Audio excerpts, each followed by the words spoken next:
నమస్తే, welcome to RTV.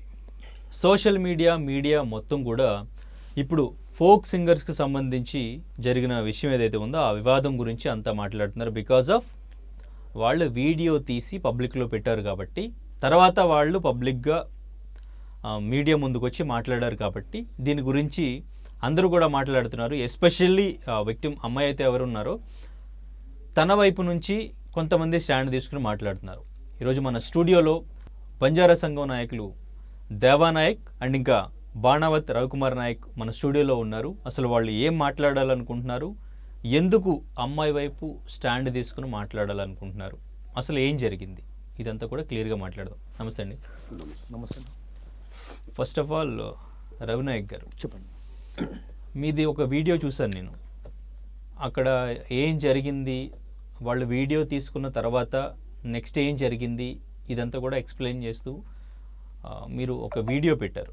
Yes. So దానికి సంబంధించి ఫస్ట్ ఆఫ్ ఆల్ మీరు ఎందుకు మాట్లాడాలనుకుంటున్నారు ఈ టాపిక్ గురించి, మీరు సోషల్ మీడియాలో వీడియో పోస్ట్ చేశారు, మీరు ఎందుకు రియాక్ట్ అవుతున్నారు, దీనికి సంబంధించి మీకు సంబంధం ఏంటి అనే విషయం ఏంటి అంటే, యాక్చువల్లీ ఈ మ్యాటర్ వాళ్ళ మధ్యనే ఉంటే ఇప్పుడు నాలాంటి వాళ్ళు ఇక్కడికి వచ్చి మాట్లాడాల్సిన అవసరం లేదు. వీళ్ళు నలుగురిలో పోస్ట్ అయింది. ఓకే. అండ్ ఇక్కడ పాయింట్ ఏంటంటే, అమ్మాయి లైఫ్, ఒక అమ్మాయి జీవితం కంప్లీట్ అక్కడ ఏం జరిగింది ఏంది అనేది క్లియర్గా పబ్లిక్కి తెలియదు. ఫస్ట్ మనం కూడా చూస్తూ ఉన్న విషయం ఏందో ఎవరికి తెలియదు, కానీ ఒక్కొక్కరు ఒక్కొక్క విధంగా మాట్లాడుతూ ఉన్నారు. సో ఇది మాట్లాడుతుంటే నా ఇంటెన్షన్ నేనేం చేసిన అంటే, నాకు తెలిసిన వాళ్ళలో కొంతమంది అంటే ఇప్పుడు మా బంజారాలో ఎట్లుంటుంది అంటే, నేను బాణవత్ అంటాం, మాది బాణవత్. ఓకే. ఇప్పుడు అన్న ఏమో రాథోడ్ అంటే రామావత్ వస్తుంది. ఇప్పుడు ఆయనకి నాకి జస్ట్ ఫ్రెండ్షిప్ తప్ప వేరే పరిచయాలు ఉండవు. ఎగ్జాంపుల్. కానీ ఆయన రాథోడ్ అంటే అంటే నేను బి అంటే నాకు బావ అవుతావు, పెద్ద ఆయన కాబట్టి. ఓకే. అట్లనే ఈ ప్రపంచంలో బంజారాలు ఉన్నా, లేకపోతే దేశంలో ఎక్కడైనా ఉన్నా, అక్కడ వేరే అంటే అనేది ఖేతావత్ ఉండొచ్చు, బాణావత్ ఉండొచ్చు, ఏదైనా ఉండొచ్చు. మా దాంట్లో ఎట్లా అంటే కలిసిపోయి ఒక యూనిటీ ఉంటుంది అనమాట. మీరు రామావత్ అయితే నాకు బావ అవుతావు, నేను నీకు బామ్మరది అవుతావు, అట్లా. లేకపోతే మీరు బాణావత్ నేను బాణావత్ ఎక్కడైనా ఉండను దేశంలో, నాకు అన్న అవుతావు అని ఒక కనెక్టివిటీ ఉంటుంది. ఇలాంటి దీంట్లో భాగంగా అమ్మాయి వాళ్ళ నుంచి వేరే మా రిలేటివ్స్ నుంచి నేను వాళ్ళకు అంటే వాళ్ళ దగ్గర వాళ్ళ కాంటాక్ట్ నెంబర్ తీసుకోవడం జరిగింది. అండ్ వాళ్ళ ఇంట్లో వాళ్ళు కొంతమందితో మాట్లాడడం జరిగింది అసలు అక్కడ ఏమైంది అనే విషయాన్ని. అయితే అక్కడ ఏమైందంటే, వీళ్ళు అక్కడికి పోయారు, షూట్లో ఉన్నారా, అక్కడ ఏం చేసిరా అనేది పక్కన వదిలి పెడితే, వీడు తేపకు వీడియో రిలీజ్ చేస్తూ ఉన్నాడు. ఇప్పుడు ఆయన వీడియో రిలీజ్ చేయడం వల్ల పోనీ ఆ అమ్మాయికి ఏమన్నా మైలేజ్ అంటే నేను తప్పు చేయలేదు, మేమేం చేయలేదు అనే విధంగా ఆ వీడియో ఉంటే ఎలాంటి ఎవరికి ప్రాబ్లం లేదు. కానీ ఆయన క్లియర్ ఏం చేస్తున్నాడు, నాకు ఆ టైంలో అది కావాలనిపించింది. ఇప్పుడు అట్లా మాట్లాడితే అక్కడ అమ్మాయి పరిస్థితి ఏంది, అసలు వానికి బుద్ధి ఉందా ఉండదా, లేకపోతే తెలిసి మాట్లాడతాడా తెలియక మాట్లాడతాడా, ఆ సన్నాసికి గైడ్ ఇచ్చాడు ఎవడు చెప్పు. అవతల ఉంది ఒక అమ్మాయి జీవితం, ఏదో ఒక రకంగా అసలు జరిగింది విషయం అనేది పబ్లిక్ ఎవరికేం తెలియదు. నువ్వు ఎట్లుండాలి వాళ్ళతోని, కొన్ని బయటకు వచ్చి మాట్లాడేటప్పుడు నువ్వు మాట్లాడే నీ ఫస్ట్ నిజాయితీని అంటే నిరూపించుకోవాలి. అసలు అక్కడ ఏం జరిగింది ఏం లేదు నువ్వు క్లియర్. ఫస్ట్ వచ్చిండు, మాకు అమ్మాయి మధ్యలో ఏదో ఇది ఉంది కానీ ఆ టైంలో నాకు అది కావాలనిపించింది, నా పెళ్ళ మేము ఇద్దరు గొడవపడ్డాం, ఆ టైంలో నాకు అది కావాలనిపించింది, ఆ అమ్మాయితో నేను ఎమోషనల్గా కనెక్ట్ అయినా అంట.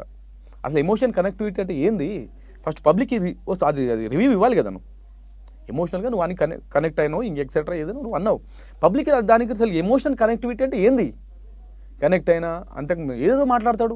అరే భయ్ నీకు బుద్ధి ఉందా లేదా, అక్కడ మ్యాటర్ ఏందో పబ్లిక్కి ఫస్ట్ ఎందుకు నుంచి, లేదంటే మూసుకొని కూర్చొని ఉండు. 4 రోజులు అయితే పబ్లిక్ మర్చిపోతారు, కొంచెం ఆమె ఏంటంటే ప్రశాంతంగా ఉండనేమో. అట్లా లేదు, మొన్న ఒక వీడియో రిలీజ్ చేసిండు, నేను ఇంకేదో ఆయన ఆ ప్రముఖ మీడియా ఛానల్ అతను, వీళ్ళిద్దరి మంచి ఫ్రెండ్స్ అనమాట. వీళ్ళు ఓకే ఎంత ఫ్రెండ్స్ అంటే 10-15 సంవత్సరాల నుంచి వీళ్ళిద్దరు మంచి ఫ్రెండ్షిప్ బాండింగ్ ఉంది. ఇప్పుడు ఏంటి, ఆయన పోయి ఆ అమ్మాయి వాళ్ళ ఇంటికి పోయి, అంటే ఆ అమ్మాయి వాళ్ళ ఇంటికి కాదు, కేసు చేయకుండా పోలీస్ స్టేషన్ దగ్గరికి పోయి కేసు పెట్టకుండా మ్యానిపులేట్ చేస్తున్నాడు. ఓకే. మీకు ఎలా తెలుసు ఇవి? నేను అమ్మాయి వాళ్ళ కుటుంబ సభ్యులతోనే మాట్లాడినాను కదా. ఇప్పుడు మా బంజారా సంఘాల నుంచి మేము మా అమ్మాయిని పరామర్శించడానికి కూడా పోతాం కదా. ఎవరితో మాట్లాడారు? వాళ్ళ ఫ్యామిలీ ఎవరో ఒకరు ఉండొచ్చు, మేబీ ఎవరితో వాళ్ళ బ్రదర్తోనే మాట్లాడవచ్చు, వాళ్ళ ఇంట్లో వాళ్ళ తండ్రితో మాట్లాడవచ్చు. ఎగ్జాంపుల్ వాళ్ళ ఫ్యామిలీతో మాట్లాడాము. రేపు మా బంజారా కుల సంఘాలు మేము ధైర్యం పోవాలి కదా. రేపు అమ్మాయి అయితే అక్కడ ఏమైందంటే, ఆ అమ్మాయిని కేసు పెట్టనివ్వకుండా మ్యానిపులేట్ చేస్తున్నారు వీళ్ళు. ఓకే.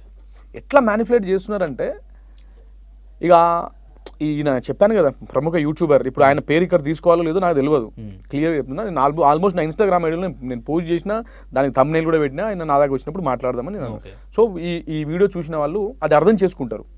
ఇక్కడ పాయింట్ ఏంటంటే అక్కడ పోయి అట్లా విషయము ఆ భార్య అంట, వాని పేరేంది ఈశ్వర్ సాయిని అడ్డగోలుగా కడుపుల మీద కాలుతో తన్నిందంట, చెప్పుతో కొట్టిందంట. అంటే ఇంటికి తీసుకుపోయి అంటే వీళ్ళిద్దరు కూడా ఎక్కడ ఇంటర్వ్యూ ఇవ్వలేదు, మళ్ళీ ఆయన మీడియా ఛానల్లోనే ఇంటర్వ్యూ ఇస్తారు. ఎవరు? ఈ భార్య భర్తలు ఇద్దరు కలిసి ఇంటర్వ్యూ కూడా ఆయన మీడియా ఛానల్లోనే ఇస్తారు. వేరే ఏ మీడియాలో రావాలి ఇంటర్వ్యూలు, ఏ మీడియాకి వీళ్ళు పోరు. ఎందుకు పోరంటే ఈయన రాయబారి. అక్కడికి పోయి ఇట్లా మీరు ఇట్లా చేయొద్దు, ప్రాబ్లం అవుతుంది ఇద్దని అది అమ్మాయి. అంటే వాళ్ళు ఇది ఎందుకు వస్తుందంటే ఇప్పుడు వాళ్ళని బాగా బ్రతిమలాడడం, ఎవరు వాళ్ళు ఒప్పుకోకపోయేసరికి ఇప్పుడు వీడియో రిలీజ్ చేసిండు.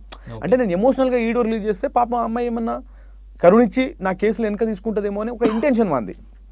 అర్థమైందన్న? నార్మల్గా అయితే వాళ్ళు వినట్లేరు, వీళ్ళు అక్కడ దాకా పోయి కాళ్ళు వేలబడే ఛాన్స్ లేదు. మధ్యవర్తి వాళ్ళు అసలు ఒప్పుకోరు. ఎందుకు ఒప్పుకుంటారు చెప్పు? అమ్మాయి లైఫ్ ఏంది లైఫ్ అనేది అన్న? ఇప్పుడు ఒక సింపుల్ లాజిక్ చెప్తా అన్న. ఇదే దాని పేరు మన పరామర్శకు మీడియేటర్గా పోయి బ్రోకరిజం చేస్తున్న ఒక యూట్యూబర్ అని చెప్పాను కదా. రేపు నీ చెల్లెలు ఉంటే నువ్వు అదే చేస్తావు.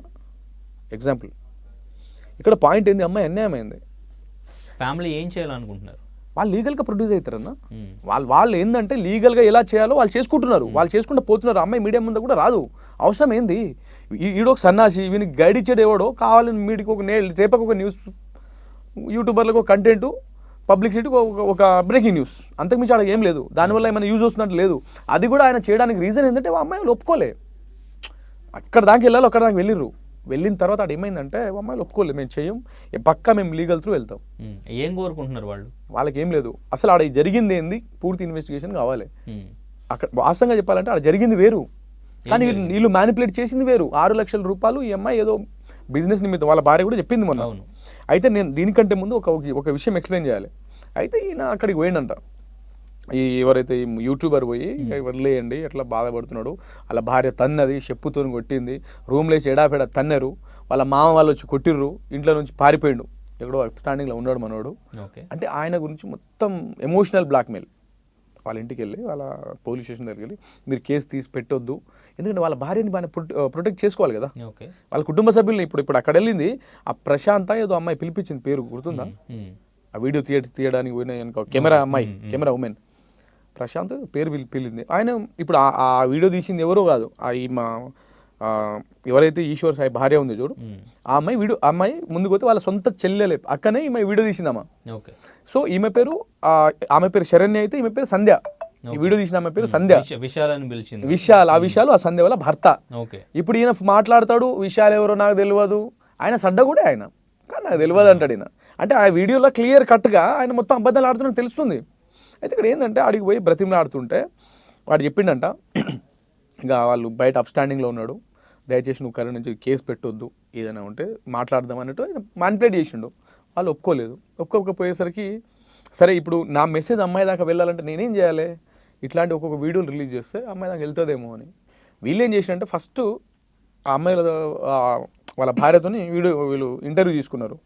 వాళ్ళ భార్య క్లియర్గా అన్నదన్న, మా భర్త మేము బాగానే ఉన్నాం, మేము కలిసిపోయినామండి, అక్కడ ఒక అమ్మాయి జీవితం నాశనం అయింది, ఇంకెక్సెట్రా చెప్పాలంటే మా కొడుకుల భవిష్యత్తు పోయింది, ఇది పోయింది, అది పోయిందని చెప్పింది. మా భర్త మేము కలిసిపోయిందేమో ఈయన చెప్పింది. ఈయన అక్కడికి వెళ్ళి ఏమని మ్యానిపులేట్ చేస్తాడు? వాళ్ళిద్దరు కలవసి లేరు, అవసరమైతే విడాకులు తీసుకుందాం అనుకుంటున్నారు, ఆయన కూడా అప్స్టాండింగ్లో ఉన్నారు, ఈయన అంటాడు. ఇప్పుడు ఎప్పుడు అమ్మాయిని మోసం చేస్తున్నట్టే కదా, ఎగ్జాంపుల్ తీసుకుందాం. అయితే ఇక్కడ పాయింట్ ఏంటంటేనా, బ్రతిమలాడితే అయితే వాళ్ళు ఒప్పుకోకపోవడం వల్ల ఈయన రిటర్న్ వచ్చి ఆయన కలిసి ఆన్లైన్ ఇంటర్వ్యూ తీసుకోవడం జరిగింది. అదంతా చూసిన వాళ్ళే. కానీ అక్కడ జరిగింది వేరు, చూపించింది వేరు, అక్కడ ఇంకోటి ఏదో జరిగింది అంటున్నారు కదా. నేను చెప్తా, అది కూడా చెప్తా ఎక్స్ప్లెనేషన్. అయితే ఈ ఆన్లైన్ ఇంటర్వ్యూలో కూడా ఆయన మాట్లాడిన విధానం తెలుసా? బుద్ధి ఉన్నోడు ఎవరైనా అట్లా మాట్లాడతాడా?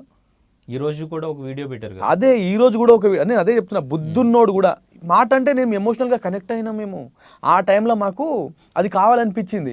మరి నీ భార్య ఉంది ఈ రోజు, బట్ నేను వేరే రూమ్ లో ఉన్నాను, జస్ట్ వాష్రూమ్ యూజ్ చేయడానికి వెళ్ళాను అని నేను అదే చెప్తున్నా. ఇక్కడ పాయింట్ చెప్తా చూడనా, ఇప్పుడు ఆయన భార్య ఉంది, ఓకే, నువ్వు నీ భార్యకి పడట్లేదు, మీ మధ్యలో ఏదో ఫ్యామిలీ ఉన్నప్పుడు ఏదో చిన్న అండర్స్టాండింగ్ మిస్అండర్స్టాండింగ్ అవుతూ ఉంటుంది, ఓకే, ఇట్లా అయిందని నీ రిలాక్స్నెస్ కోసము, నీ ఎమోషనల్ బాండింగ్ కోసం వేరేవారిని ఎత్తుకున్నావు. నీ భార్య ఎట్లా, నీ పెండ్లం వేరేవారిని ఎత్తుకుంటుంది, నా భర్తకి నాకు ఎమోషనల్ లేదని నీ పెండ్లమే వేరేవారిని ఎత్తుకుంటుంది, ఊకుంటా? ఎగ్జాంపుల్ తీసుకుందాం. నీకు ఆయన క్లియర్గా చెప్తున్నాడు, నా ఎమోషనల్ దీనికోసం నాకు ఆ ఎమోషనల్గా మేము కనెక్ట్ అయినాం. మీ భార్య కూడా ఎవరితో ఎమోషనల్ కనెక్ట్ అవుతుంది భయ్, అంతే కదా. ఒక అమ్మాయి జీవితాన్ని ఎమోషనల్ కనెక్టివిటీగా నాశనం చేసినావు నువ్వు. అలా జరిగిన విషయం ఏందో క్లియర్గా వచ్చి చెప్పట్లేవు. ఈరోజు వచ్చి వాష్రూమ్ యూజ్ చేసుకోవడానికి పోయాడు. వాస్తవంగా అక్కడ జరిగిన స్టోరీ ఏంటంటే అన్న, ఈ ఏదో బిజినెస్ నిమిత్తం ఈ అమ్మాయి ఆయనకు 6 లక్షలు ఇచ్చిందంట. ఆ డబ్బులు గత కొద్ది రోజులుగా అమ్మాయి అడిగింది. సరే ఈ షూట్ అయిపోయి ఇస్తా అక్కడక్కడ వీళ్ళు వేములవాడకు షూట్కి వెళ్ళారంట. షూట్కి వెళ్ళిన తర్వాత ఏమైందంటే, ఈ షూట్ అయిపోయింది, నైట్ అక్కడ ఏదో క్వార్టర్స్ తీసుకొని వాళ్ళు ఉంటున్నారు. అయితే అంటే దానికంటే 1-2 months నుంచి బాగా ప్రెజర్ చేస్తుండే అంట. ఇలా నువ్వు లవ్ చేయి, లేకపోతే నేను చచ్చిపోతా, నేను బ్రతకను, మా ఇంట్లో నాకు బాగాలేదు, నా భార్య నేను డివోర్స్ ఇచ్చేస్తా, నేను నీతో ఉండిపోతా, ఇది అదని. నాకు ఇట్లాంటి అవసరం లేదు, నాకు నీతో సంబంధం ఎంతసేపు షూట్ నీకు నాకు మధ్యలో ఇట్లాంటి షూట్ అంతే ఉంది, నేను అంతవరకే చూసుకుంటా, నాకు ఈ పంచాయతీలన్నీ పెట్టొద్దని చెప్పి కమిట్మెంట్ అడ్వాన్స్ తీసుకున్న తర్వాత సరే ఒక ఈ షూట్ వెళ్ళిపోదామని అమ్మాయి కూడా అనుకుంది. కానీ వీళ్ళు ఏం చేశారంటే, అక్కడికి వెళ్ళిన తర్వాత నా అమౌంట్ నాకు ఇచ్చేసి నాకు ఈ పంచాయతీ రాదు, నెక్స్ట్ షూట్ నుంచి మీ దగ్గరికి రాను, అమ్మాయి ఆయనకు చెప్పిన సమాధానం. అయితే ఆయన ఏం చేసిందంటే, ఆ రోజు నైట్ 12 ఇప్పుడు రాను అంటే ఈయన బాగా ఎమోషనల్ అన్నాడు కదా, ఎమోషనల్ అడిక్ట్ అయిపోయినా ఇదని. అయినా ఇంటెన్షన్ ఏమనుకున్నాడో తెలియదు. నైట్ 12 వరకు బాగా గట్టిగా తాగి నేను చచ్చిపోతున్నా, ఇది చేస్తున్నా అది చేస్తున్నా అని చెప్పి ఎక్కడికో వెళ్ళి ఫోన్లు చేయడం ఏదో చేయడం చేసిండంట. అక్కడ ఇట్లా ఎక్కడో ఉన్నాడని చెప్పి అక్కడ డాన్సర్స్ ఉంటారు కదా, వాళ్ళని పిలిపించుకొచ్చి ఆయన రూమ్ ఆయనకు పంపించారు. అమ్మాయి రూమ్లో అమ్మాయి ఉంది. ఎగ్జాక్ట్ 2:30-3 గంటలకి నాకు నా రూమ్లో ట్యాబ్ రావట్లేదు. ఈయన చెప్పిన స్టోరీ నాకు 3-4 వారం రోజుల ముందే తెలుసు ఈ స్టోరీ. ట్యాబ్ రావట్లేదు, జర నీ వాష్రూమ్ యూజ్ చేసుకుంటా అని చెప్పి ఒకటే అంటే ఫస్ట్ తలుపు కొడుతూనే ఉన్నాడు. కొడుతుంటే సరే మరి పక్కన కూడా ఫ్యామిలీస్ ఉంటాయి కదా, బాగుంటుందని తీసింది. తీసి యథావిధిగా పోయి బెడ్ మీద కూర్చుందంట అమ్మాయి. ఈయన పోయి నీట్గా డైరెక్ట్ వాష్రూమ్కి పోయిండు. వాష్రూమ్లో ఈయన అట్లనే ఉన్నాడు. ఆ వాష్రూమ్ పోయిన ఒక 10 minutes 5-2 minutesలో వీళ్ళు వచ్చేసారు. ఇప్పుడు ఒకవేళ అక్కడ మనం యావరేజ్గా ఒకటి థింక్ చేద్దాం, దానికంటే ముందే అంటే ఆ అమ్మాయి అండర్స్టాండింగ్ అంటే కావాలని వచ్చి ఉంటాయి వాళ్ళు, అంటే కావాలని ఇప్పుడు ఎవరైతే వాళ్ళ భార్య ఉందో దాని ఏదో అంటారు కదా, అన్ఎక్స్పెక్టెడ్గా వచ్చి ఉంటే, ఎగ్జాంపుల్ అన్ఎక్స్పెక్టెడ్గా వచ్చి ఉంటే తలుపు కొట్టేటోళ్ళు, అక్కడ పొజిషన్ మనం క్లియర్గా చూసినాం. ఆ తలుపు ఎవరు తీసారు? అయితే ఈ అమ్మాయి ఏం చేసిందంటే, ఆయన వాష్రూమ్కి వెళ్ళినా ఈయన తలుపు వేయకుండా జస్ట్ దగ్గరికి అనేసిందంట. అయితే తర్వాత వాళ్ళు వచ్చి ఇంకా వాడిని పోయి ఇట్లా చేయడము వీడియో తీయడము, అది పెద్ద కథ అంతా నడిచింది ఆడ. బాబు లోపల ఉన్నాడు కదా, అదే చెప్తున్నా. అంటే ఆయన తలుపు ఈయన ఎవరు తీయలేదు, ఆటోమేటిక్ ఓపెనే ఉంది ఆ తలుపు. ఈయన డైరెక్ట్ నేను నీ వాష్రూమ్ యూజ్ చేసుకున్నాను డైరెక్ట్ వాష్రూమ్కి వెళ్ళిపోయాడు. ఆమె డోర్ తీసి బెడ్ మీద కూర్చుంది. ఎవరైతే వీళ్ళు బాబు ముందే అక్కడ పెట్టేసి ఉండొచ్చు, మేబీ వీడియో తీయకుండా ముందే బాబుని పెట్టేసి ఉండొచ్చు వీళ్ళు లోపలికి పోయినప్పుడు. అది ఏమైందంటే అన్న, ఇంకా అమ్మాయి మీద చేయి చేసుకోవడము, ఓకే, అడ్డగోలి మాటలు మాట్లాడడము మనం నార్మల్గా చూసినాం అది. అయితే లోపలికి వెళ్ళి మనం ఒకటి ఆలోచన చేద్దాం, ఒకవేళ వీళ్ళు నిజంగానే అలానే రూమ్లోనే ఉన్నారు అనుకుందాం అన్న, మరి తెలిసి కూడా ఆయన ఎందుకు ఒక్క మాట కూడా మాట్లాడలే? మనం డ్రామా అనుకోవచ్చా ఏమనుకోవచ్చా, నువ్వు క్లారిటీ తీసుకో. ఒకవేళ డ్రామా లేకపోతే నువ్వు ఎందుకు ఆమె మీద చేయి చేసుకుంటున్నావు, నేను వాష్రూమ్కి వచ్చినా ఎందుకు ఇట్లా అని వాళ్ళ భార్యని దబాయించవచ్చు. అట్లా లేదు, జస్ట్ సైలెంట్, ఏం ఎరగనట్టు, అసలు నోట్లో ఏలు పెడితే కొరకనట్టు నిలబడ్డాడు ఆడ. వాళ్ళ భార్య ఆమెని కొట్టుకొని. తనైనా మాట్లాడవచ్చు కదా, ఎవరు అమ్మాయి? ఆ అమ్మాయి ఏం మాట్లాడే పొజిషన్ లేదు. సడన్గా ఒక గేమ్ వచ్చేస్తుంది, ఆ అమ్మాయి డైనమాల్ వెళ్ళిపోయింది, ఏం మాట్లాడుతుంది? కనీసం ఈయన మాట్లాడలేదు కదా. సరే వాళ్ళ మీద ఇద్దరి మధ్య ఏదో ఫిజికల్ రిలేషన్షిప్ ఉంది అని ఒక 1 minute మనం అనుకుందాం. మరి ఈయన చెప్పొచ్చు కదా, ఎందుకు అమ్మాయి జోలికి పోతున్నాను, ఫస్ట్ బయటికి వా, ఏమంటే మనం మాట్లాడదామని. ఈడ మాట్లాడలేదే. ఈరోజు మీడియా ముందుకు వచ్చి అంటాడు, నేను ఇంకా ఒక్క మాట మాట్లాడితే ఇంకో 4 దెబ్బలు కొట్టేటట్టు ఉంది. ఎవరు కొడుతుంది ఈయన భార్య? నువ్వు తన్నించుకోరా బాయ్. మా అమ్మాయి ఏం చేసింది మీకు? మా బంజారా అసలు అమ్మాయి ఏం చేసింది చెప్పనా? ఈ క్యాస్ట్ అనేది పక్కన వదిలి పెడితే అమ్మాయి ఏం చేసింది? ఈరోజు ఈ కేసులన్నీ ఆయన నెత్తి మీద చుట్టుకునే టైంలో కావాలని వాళ్ళ భార్యని ప్రొటెక్ట్ చేయాలి, వాళ్ళ కుటుంబ సభ్యుల్ని ప్రొటెక్ట్ చేయాలి అనే కావాలని ఇంటెన్షన్తో నువ్వు వీడియోలు చేసి పెడుతున్నావు. కనీసం ఆ వీడియో వల్ల ఏమైనా ఉపయోగం ఉందా? పోయిన పరును నువ్వు జాకీలు పెంచి ఎంత లేపినా జరగదు. అది ఆమెకి ఏ విధంగా న్యాయం చేస్తావు చెప్పు. దాని తర్వాత నువ్వు ఏం ఫస్ట్ వాళ్ళు పక్క లీగల్గా వెళ్ళిపోయారు వాళ్ళు. ఇప్పుడు వాళ్ళకి ఆ విషయం అంతా తెలుసు. ఫ్యామిలీ ఏం కోరుకుంటున్నారు ఇప్పుడు? ఫ్యామిలీ ఏం కోరుకోవట్లేదు, లీగల్గా మా అమ్మాయి తప్పు చేయలేదు, మా అమ్మాయి తప్పులోకి లాగబడింది వాళ్ళు అంటున్నారు. Clear cut. ఓకే. ఆ అమ్మాయి కూడా అసలు నేను ఏం జరిగిందో నాకు తెలియదు అంటే ఎవరికి ఏం చెప్పుకోలేని పరిస్థితిలో ఉంది ఇప్పుడు. మొన్న ఏంది మన మొన్న నేను చెప్పాను కదా ప్రముఖ యూట్యూబరు, అక్కడికి వెళ్ళి మాట్లాడిన తర్వాత రిటర్న్ వెళ్ళిపోయిన తర్వాత ఏమైందంటే ఆయన ఒక వీడియో రిలీజ్ చేసి చూసినాం కదా మనం, మేము ఇట్లా ఫిజికల్ కనెక్ట్ అంటే ఈయన ఇంటెన్షన్ ఏంటంటే నేను ఇట్లా వీడియోలు రిలీజ్ చేస్తే ఆ అమ్మాయి చూసి ఏమైనా నా మీద కేసు విత్డ్రా తీసుకుంటుంది మన ఇంటెన్షన్తో వీడియోలు చేస్తున్నాడు ఆయన. ఈ విషయం వాళ్ళకి కూడా తెలుస్తుంది. అయితే ఆ టైంలో ఆ అమ్మాయి సూసైడ్ అటెంప్ట్ చేసుకున్నంత. ఎవరు మన మాధురి. ఓకే. ఎందుకు సూసైడ్ అటెంప్ట్ చేసుకుంది అంటే ఈయన ఇంకా ఎందుకు నన్ను బంధనం చేస్తున్నాడు, వీడియోస్ పెట్టడం వల్ల జస్ట్ నిన్ననే మొన్న ఆయన వీడియో రిలీజ్ చేసిండు కదా ఆ ఇంటర్వ్యూ వీడియో, అసలు నన్ను ఇంకా ఎందుకు బంధనం చేస్తుండే అని చెప్పి అమ్మాయి సూసైడ్ అటెంప్ట్ చేసుకుందంట. ఒకవేళ అమ్మాయికి ఏదైనా అయితే బాధ్యతలు ఎవరన్నా ఇంత దాకా తీసుకొచ్చి నువ్వు మూసుకొని కూర్చో. మొన్ననే వాడి గురించి మొన్ననే ఇక్కడ అప్స్టాండింగ్లో వెళ్ళి వచ్చిండు, నేను చెప్పాను కదా యూట్యూబర్ అని. ఇట్లాంటి దాంట్లోనే నువ్వు మళ్ళీ ఎందుకు ఇన్వాల్వ్ అవుతున్నావు భయ్? నీ చెల్లె ఆ పొజిషన్లో ఉంది, నువ్వు ఏం న్యాయం చేస్తావు చెయ్యి, నేను కూడా ఆ న్యాయానికి ఒప్పుకుంటా. అది నాకు కావాల్సిందే. Okay, right. దేవానాయక్ గారు, సో మీరు అసలు ఫస్ట్ ఆఫ్ ఆల్ మీరు మాట్లాడడానికి ఎందుకు వచ్చారు? మీకేంటి సంబంధం? మా అమ్మాయి కదా, మా క్యాస్ట్ అమ్మాయి. ఓకే. వాళ్ళ పేరెంట్స్తో మాట్లాడారా? వాళ్ళ పేరెంట్స్తో మాట్లాడటం జరిగింది. మాట్లాడారా? వెళ్ళారా వాళ్ళ ఇంటికి? ఇంటికి వెళ్ళాలి. ఫోన్ చేసి మాట్లాడాను. ఓకే, ఏం మాట్లాడారు? ఇట్లాంటి అన్న కావాలని మేము అమౌంట్ అడిగే సమయంలో కావాలని నన్ను ఇరికిచ్చిర్రు. మీరుగిట ఒక సంఘ నాయకులు కదా, మాకు ఏ పరంగా అనేది న్యాయం చేయగలుగుతారు, కొద్దిగా మీరుగిట ఇది చేయండి. ముంగ నుంచి ఫోన్లు చేసి ఏడుస్తురు, బాధపడుతురు. ఓకే. చాలా ఘోరమైన పరిస్థితి. ఇలాంటి మూమెంట్లో ఫిల్మ్ ఇండస్ట్రీలో ఒక పాప అనేది మా బంజారా బిడ్డ ఎదుగుతుంట ముందుకు వచ్చింది. ఆ పాపని చాలా ఘోరంగా అనేది ఇది చేసి, ఓకే, ఇట్లా కరెక్ట్ కాదు కదండి. 2 సెకండ్లు ఇట్లా డోర్ తీసేసరికలని వెంటనే ఆమె కావాలని గేమింగ్తోని, వాళ్ళ భార్య అనేది కావాలని గేమింగ్తోని ఎక్కడ అనేది టైట్గా అమౌంట్ అడిగే మూమెంట్లలో ఇప్పుడు ఇవ్వాలని ఇదవుతుందేమో అని ఆ టైంలో గేమింగ్తోనే వచ్చేసింది మరి. ఓకే, అంటే మీరు చెప్పిన దాని ప్రకారం సరే ఇప్పుడు ఇవ్వాల్సిన 6 lakhs కోసం ఇదంతా వాళ్ళు చేశారు అంటున్నారు. 100% ఇది పక్కా డబ్బు కోసం చేసిన డ్రామా తప్ప ఒరిజినల్ గా ఒక మాట ఇప్పుడు ఇవ్వాల్సిన డబ్బుల కోసం, ఒక డబ్బు కోసం కాలేదు అని మనం అనుకుందాం. ఎగ్జాంపుల్ పోనీ మీరు చెప్పిందే అనుకుందాం, డబ్బు కోసమే అనుకుందాం. ఇప్పుడు ఆ సాంగ్ కానీ వాళ్ళు కానీ ఇప్పుడిప్పుడే ఫేమస్ అవుతున్నారు. ఇప్పుడు మొత్తం అదంతా కూడా అందరికీ తెలిసింది, బరువు పోయిందని చెప్పేసి అంతా మాట్లాడుతున్నారు.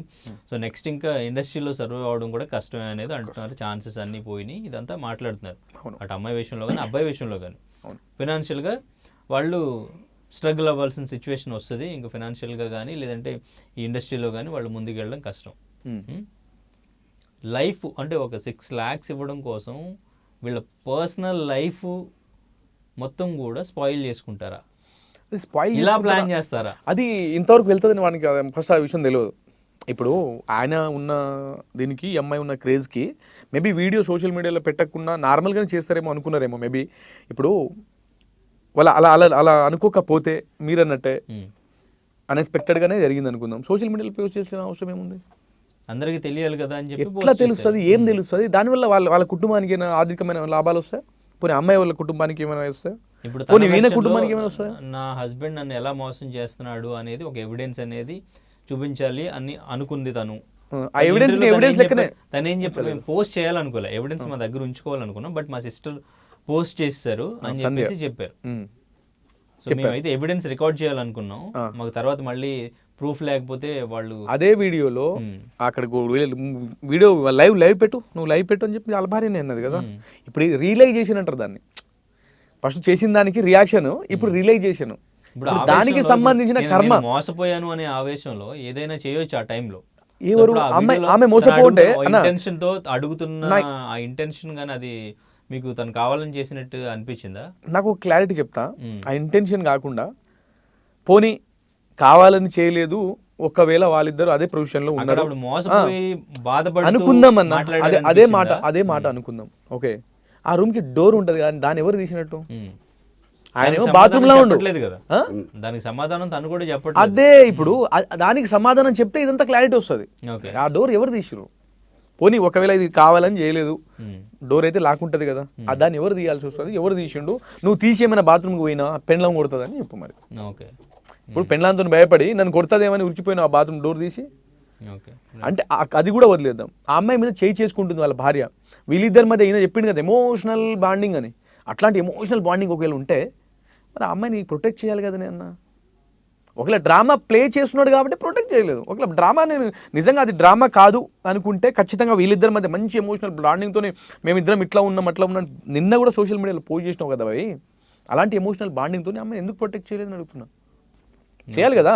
ఆ ఎమోషనల్ బాండింగ్ నీకు ఎంతవరకు అంటే అమ్మాయితోని నీకు ఆ రిలేషన్ పెట్టుకుని ఇంతసేపు నీ ఎమోషనల్ బాండింగ్ ఆమెను ప్రొటెక్ట్ చేయడంలో ఉండదా నీకు? ఇక్కడ పాయింట్ ఒక్కటే. ఇప్పుడు వాళ్ళ భార్య రియలైజేషన్ అంటారు దీన్ని. ఏంటంటే వాళ్ళు కేసు పెట్టారు. ఇప్పుడు ఆ అమ్మాయి పరువు అసలు ఆమెకి అసలు లైఫ్ లేకుండా చేసారు. ఇప్పుడు ఆ అమ్మాయి అసలు బయట లేదు, మాట్లాడే పొజిషన్ కూడా లేదు. అలా తనకు ఉందంటారా లైఫ్ ఈశ్వర్ సాయికి? ఇప్పుడు ఆయనకు లైఫ్ ఉందా అనేది ఇప్పుడు చేసిన కర్మకి ఎవడు చేసిన కర్మ అదే అనిపించాలి అంటున్నాను నేను. నేను ఒక మాట అంటున్నానా, చాలామంది నా ఈ వీడియోస్కి కామెంట్ చేస్తూ ఉన్నారు.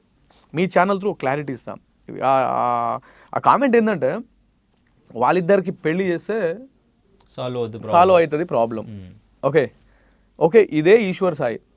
ఓకే సరే మీరు చెప్పినట్టు అదే అనుకుందాం, దానికి సొల్యూషన్ అదే. అసలు అక్కడ ఏం జరిగినది నీకు నాకు ఎవరికి తెలియదు. ఓపెన్ ఫ్యాక్ట్ ఇది. వాడు బయటకు వచ్చా సొల్లు తప్ప మ్యాటర్ చెప్తలేడు. వాళ్ళ భార్య బయటకు వచ్చా నేను నా మొగుడు మంచిగానే ఉన్నాం, నా మొగుడు సంసారి, వాడు శుద్ధ పూస, వానికి ఏం తెలియదు, అంతా గాపిలనే చేసేదని చెప్పిపోయింది. వాస్తవమే కదా. ఇప్పుడు మనం క్లారిటీకి వద్దాం అన్న, సింపుల్ క్లారిటీ. ఒకవేళ వీళ్ళు కామెంట్ చేసినట్టుగానే లేకపోతే ఆ అమ్మాయికి సొల్యూషన్ మ్యారేజే సొల్యూషన్ అనుకుంటే రేపటి నాడు ఈ అమ్మాయికి ఒక బిడ్డ పుట్టిన తర్వాత ఓకే ఇదే ఎమోషనల్ బాండింగ్ ఇంకొక అమ్మాయికి మీద ఏర్పడితే ఆ అమ్మాయికి ఇచ్చి పెళ్లి చేసి ఈ అమ్మాయి కూడా అన్యాయం చేద్దామా? క్లారిటీనే కదా. ఇప్పుడు ఈయనకు ఎమోషనల్ బాండింగ్ అది అన్నాడు కదా, ఎమోషనల్ అటాచ్మెంట్ ఆ అమ్మాయితో నాకు ఉంది అని. రేపటి నాడు మీ ఇద్దరి మధ్య కూడా చిన్న చిన్న గొడవలు రావచ్చు. ఎగ్జాంపుల్గా పెళ్లి చేసేస్తే ఇంకొక అమ్మాయిని చూసుకోవచ్చు. అదే ఎమోషనల్ బాండింగ్ ఇంకొక అమ్మాయి మీద ఏర్పడవచ్చు భయ్. ఈ అమ్మాయికి పిల్లలు పుట్టిన తర్వాత మరి ఆ అమ్మాయిని పెళ్లి వదిలేసి ఈ అమ్మాయిని కూడా పెళ్లి చేసుకుని ఆ అమ్మాయి మీద నాకు ఎమోషనల్ బాండింగ్ ఉంది అందుకే ఇట్లా ఉన్నా అని చెప్తాడా? పాయింటా కదా. ఇక్కడ ఏంటంటే ఫస్ట్ ఆయన అది కట్ చేయాలి, అప్పుడు రిలైజేషన్ బయటకు వచ్చేస్తుంది. అచ్చని అమ్మని ఇంకొకసారి ఇట్లాంటివి చేయాలి అనుకుంటే ఆయన ఉన్నాడు నాగసాధు అఘోరి, మొన్నటి వరకు తెలంగాణ హల్చల్ చేసిపోయాడు. ఆ గడ్డం మీసాలు తీసుకుంటే ఇది తీసేసి వీడు అదే ముఖం. నిజంగా చెప్తున్నా, ఆ సింపాజీ ముఖానికి ఫస్ట్ నీ భార్య పిల్లల్ని మంచిగా చూసుకోరా భయ్. ఎందుకు నువ్వు బయట ఇండస్ట్రీకి వచ్చినప్పుడు నీ ఫోక్ ఇండస్ట్రీ గురించి ఎవరో ఆ అమ్మాయి జాను బయటకు వచ్చి ఫోక్ ఇండస్ట్రీ అంతా అట్లుండదు. ఇప్పుడు ఈ అమ్మాయి వచ్చిన తర్వాత జానుకు అవకాశాలు లేకుండా పోయినాయి. జాను చూసి 10 వదిలేసారు. ఇప్పుడేంది ఈ అమ్మాయి వచ్చేసింది, ఈ అమ్మాయి ఫామ్లో ఉంది. ఈ అమ్మాయి ఇంకోటి ఎవరికి ఉండే సాంగ్స్ వాళ్ళకు ఉంటాయి కదా. కానీ ఇప్పుడున్న ఫోక్లో ఈ అమ్మాయికి మంచి ప్రిఫరెన్స్ ఉంది, మంచి ఇది ఉంది, చేస్తుంది మంచి బాండింగ్ బాగుంటుంది, అమ్మాయి బాగా చేస్తుంది డ్యాన్స్ అని ఒక మంచి నేమ్ ఉంది. సో అక్కడ ఏంటంటే వాళ్ళకి ఒక అవకాశం దొరికింది. ఎవరు అదే ఫీమేల్ డాన్సర్లకి. అబ్బా ఇట్లా వచ్చిందా, ఓకే వాళ్ళ అవకాశాలు వాళ్ళు చూసుకుంటారు, వీళ్ళ అవసరాలు వీళ్ళు చూసుకున్నారు. పాప వీళ్ళందరి మధ్యలో అమ్మాయి అన్యాయం చేసారు. ఇప్పుడు అమ్మాయి పరిస్థితి ఏంది? నాకు కావాల్సిన క్వశ్చన్ అదే, అమ్మాయి పరిస్థితి ఏంది? వాళ్ళ కుటుంబ సభ్యులు ఏమనుకోవాలి?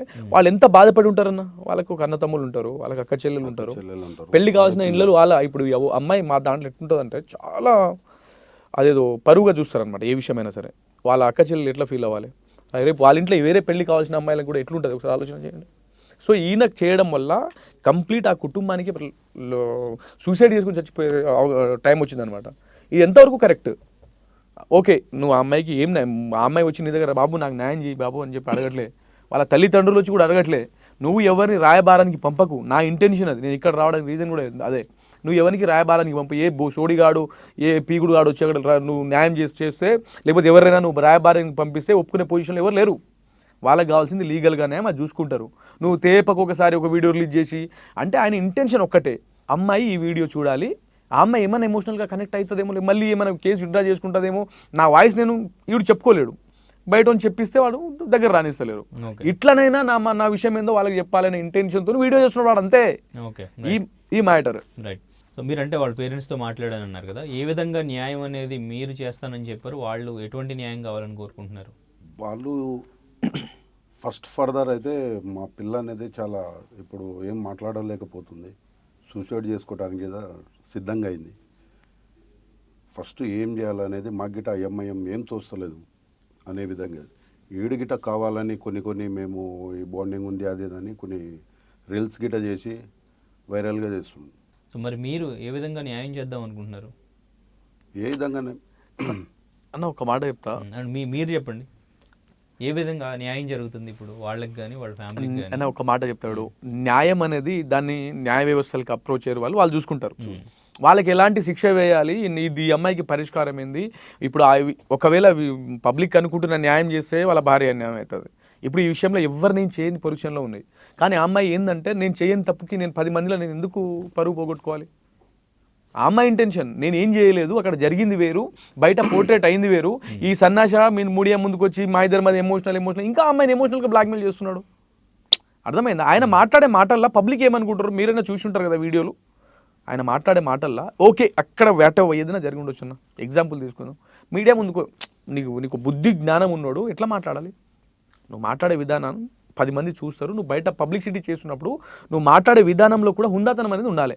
అవతల మంచి ఓకే ఏమున్నా కానీ క్లియర్గా మాట్లాడాడు. అది వాడు పెట్టే వీడియోలలో మేమిద్దరం ఎమోషనల్ కనెక్ట్ అయినామంటే పబ్లిక్ ఏమనుకుంటారన్న. ఇప్పుడు ఆ అమ్మాయిని అసలు ఆ అమ్మాయిని ఏం చేయాలనుకుంటున్నాడు వీడని నాకు ఇప్పుడు అర్థం కాలే. సో ఏ న్యాయమైనా వాళ్ళు న్యాయస్థానాన్ని అప్రోచ్ అయ్యారు, కోర్టు వాళ్ళు ఎట్లా చేస్తుంది, ఈ అమ్మాయిని ఏ విధంగా న్యాయం చేస్తుంది, ఖచ్చితంగా దీని మీద లీగల్ యాక్షన్ ఉంటుంది. వాళ్ళని ఏ విధంగా లాగాలనో ఆ విధంగా లాగేస్తాం, అది వేరు. మాకు కావాల్సింది ఏంది అంటే ఫస్ట్ ఆఫ్ ఆల్ వీడు బయటికి రావద్దు. రేపటి నాడు ఈ అమ్మాయిని జరిగిన అన్యాయం వేరే వాళ్ళని జరగకూడదు, వేరే అమ్మాయి కూడా వీని వల్ల అట్లా బాధించకూడదు. అండ్ ఇంకొకటి ఏంటంటే వీని గురించి నేను బాగా ఎంక్వైరీ చేసిన. అంటే ఆ ఇండస్ట్రీలో అంటే అక్కడికి వెళ్ళిన తర్వాత ఏ అమ్మాయికి అవకాశం ఇచ్చినా లేకపోతే కో డాన్సర్లు ఉన్నాయి బాగా హరాజ్ చేయడము, ఇది అమ్మాయి గురించి ఆ అమ్మాయి గురించి అడ్డగోలుగా మాట్లాడడము. ఇప్పుడు మనం పచ్చిగా మాట్లాడొద్దు కానీ చిల్లర వ్యవహారాలు చేస్తాడంట. ఓకే, ఇతను తను చెప్తున్నాడు కదా, నేను డ్రింక్ చేసినట్టు కానీ లేదంటే ఎవరితోనైనా మిస్బిహేవ్ చేసినట్టు కానీ ప్రూవ్ చేస్తే 10 lakhs ఇస్తాను అని నేను ఒక మాట చెప్పనా. ఇప్పుడు వాడు చెప్పిండు కనీసం వాడు డ్రింక్ చేయడని ఈ తెలంగాణ రాష్ట్రంలో ఇప్పుడు తెలుగు ప్రజల్ని ఒక్కడిని నంపి అన్న వాడి ముఖం చూసి ఇటు పక్క డ్రింక్ చేయడం అని చెప్పినోడు ఫేస్ చూసి ఎలా చెప్తారు హ్యాబిట్స్ అని. నీకు ఒక మాట చెప్తా, అది అర్థమైపోతుంది ఆటోమేటిక్గా క్లియర్ కట్గా. ఆయన మాట్లాడే విధానాన్ని మనం క్లారిటీ తీసుకోవచ్చు. పోనీ ఆయన మాట్లాడి దాని ఏదో అంటారు కదా కాన్వర్సేషన్లో ఉండే మాట్లాడుతున్నాడు ఆయన. కనీసం ఇప్పుడు వీడియో చేసినప్పుడు నువ్వు ఆయన క్లియర్గా చూడు. ఆయన ఏంటంటే ఓకే ఫైనల్గా ఏం చెప్తారు ఇప్పుడు? ఫైనల్ చెప్పేది ఏం లేదు, ఆ అమ్మాయి వాళ్ళు లీగల్ యాక్షన్ తీసుకుంటున్నారు. వీళ్ళతోని వాళ్ళతో వెళ్ళి కాంప్రమైజ్ అవ్వమంటే వాళ్ళు అయ్యే పొజిషన్లో లేరు. పైగా అమ్మాయి ఇప్పుడు ఈయన మాట్లాడుతున్నట్టు అమ్మాయి కూడా ఈయన ఇట్లా మాట్లాడుతాను బయటకు వచ్చి మీడియా ముందుకు వస్తే అదొక పెద్ద హల్చల్ అవుతుంది. ఎందుకంటే ఈ ఇన్స్టాగ్రామ్ ఇన్ఫ్లుయెన్సర్స్ యూట్యూబర్లకి కంటెంట్ ఇచ్చినట్టు అయిపోతుంది. సో ఆ అమ్మాయి కూడా బయటికి రాదు. ఆ అమ్మాయి ఏమున్నా నేనుతో ప్రూవ్ చేసుకోవాలంటే నాకు లీగల్గా యాక్షన్ కావాలి. ఓకే ఇప్పుడు మనం పోలీస్ స్టేషన్లో ఒక కేసు పెట్టినప్పుడు ఏం జరిగింది, ఓకే అసలు ఏముండొచ్చు అన్ని కంప్లీట్ ఎంక్వైరీ చేసిన తర్వాత ఛార్జ్షీట్ ఫైల్ చేస్తారు. ఓకే కదా. సో నాకు ఎవ్రీథింగ్ నేను కోర్టు నుంచి చూసుకుంటా, నేను ఏ మీడియా ముందుకు రాను, అవసరం లేదు. వాడు కావాలని నా మీద బ్లేమ్ చేస్తూ ఉన్నాడు, వాడు కావాలని నన్ను ప్రొటెక్ట్ చేస్తూ ఉన్నాడు, కావాలని బ్లాక్మెయిల్ చేస్తూ ఉన్నాడు. ఇంకా ఇట్లా చేస్తే నేను సూసైడ్ చేసుకోవడానికి వెనకాడన్న పొజిషన్లో వాళ్ళు ఉన్నారు. అండ్ ఇంకొకటి ఏంటంటే మీ మీడియా త్రూ నేను వానికి చెప్పేది ఏంటంటే ఫస్ట్ నువ్వు వీడియోలు చేయడం ఆపేయి. నీతో మాట్లాడడానికి రాదు నీకు. ఓకే ఒకటి తెలిసి తెలియక ఒకటి జరిగింది, అది మంచిగా చెడుగా అసలు అక్కడ ఏం జరిగిందో ఒక ఏదో పబ్లిక్ ఒక రాంగ్ ఎలిగేషన్ వెళ్ళింది, దాన్ని కరప్షన్ చేయడానికి ఇంకొక 100 రాంగ్ ఎలిగేషన్ చేస్తున్నావు నువ్వు, అది కరెక్ట్ కాదు. ముందు నువ్వు ఆ వీడియో చేయడం ఆపు, నువ్వు మూసుకొని కూర్చో. ఒకవేళ కోర్టు వాళ్ళు లీగల్గా వెళ్తున్నారు, అప్పటి వరకు నీ దగ్గర ఏ దాకా యాక్షన్ వస్తుందో అప్పటి వరకు నువ్వు ఆగు. అంతకు మించి నువ్వు ఇంకా నేను ఏదో వీడియో చేసి ఆ అమ్మాయిని ఇంకా డిఫేమ్ చేసుకుంటా పోతే రేపటి నాడు ఆ అమ్మాయి ఏ యాక్షన్ కూడా తీసుకుంటుందో కూడా మనం చెప్పలేము. కాబట్టి నేను చెప్పేది ఏంటంటే తెలుగు ప్రేక్షకులకి అక్కడ జరిగిన డ్రామా వేరు, వీళ్ళు కావాలని డబ్బు ఎగ్గొట్టడానికి చేసిన ప్లాన్ ఇది. మీరు వాళ్ళ భార్య ఇంటర్వ్యూ చూసే ఉంటారు, క్లియర్గా చెప్పింది 6 లక్షలు మాకు హెల్ప్ చేసింది అమ్మాయి అని చెప్పింది. చూసారా మీరు? మరి 6 లక్షల కోసమే ఇది చేయొచ్చు. ఓకే, మా ఇంటెన్షన్ అదే. ఆ అమ్మాయి వాళ్ళు కూడా పాపం చాలా ఇబ్బందుల్లో ఉన్నారు, వాళ్ళు బయటకు వచ్చి మాట్లాడే పొజిషన్లో లేరు. ఇక మా దాంట్లో ఇంకొంచెం ఇట్లాంటి చాలా ప్రెస్టేజ్గా తీసుకుంటారు. ఓకే, మా దాంట్లో చాలా ప్రెస్టేజ్గా తీసుకుంటారు. సో పాపం వాళ్ళు మా అమ్మాయి చేయని తప్పుకి ఇదంతా మా అందరి మీద వస్తున్నట్టు వాళ్ళు ఉన్నారు. సో ఇది ఇంతవరకు ఉంది, ఏమైనా చూద్దాం అంతా final. Right. So thank you అండి, థ్యాంక్ యూ సో మచ్.